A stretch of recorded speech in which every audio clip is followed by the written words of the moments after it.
Sosok penyanyi Misra Molay viral syuting video klip di makam gadis penjual gorengan. Makam Nia Kurniasari, gadis penjual gorengan yang tewas gegara dibunuh bak jadi tempat wisata. Banyak peziarah yang datang menyambangi makam Nia yang terletak di Desa Gugua, Kecamatan Kayu Tanam, Padang Pariaman. Baru-baru ini viral aksi seorang penyanyi asal Minang yang menjadikan makam Nia sebagai tempat syuting. Diketahui, sosok penyanyi Minang itu adalah Misra Molay. Misra Molay adalah penyanyi Minang yang telah dikenal warga Sumatera Barat khususnya Padang Pariaman. Penyanyi asal Kayu Tanam usia 49 tahun itu telah menelurkan puluhan lagu sejak debut di tahun 1989.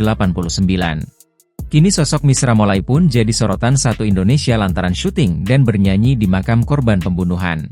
Penyanyi bernama Misra Molay itu jadi perbincangan lantaran menyetel musik kencang di atas pusara Nia Kurniasari sembari direkam kamera.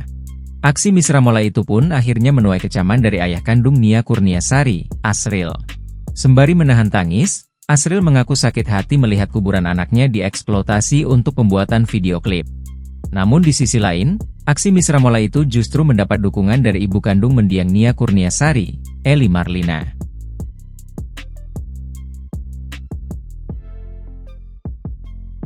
Download Tribun X sekarang, menghadirkan lokal menjadi Indonesia.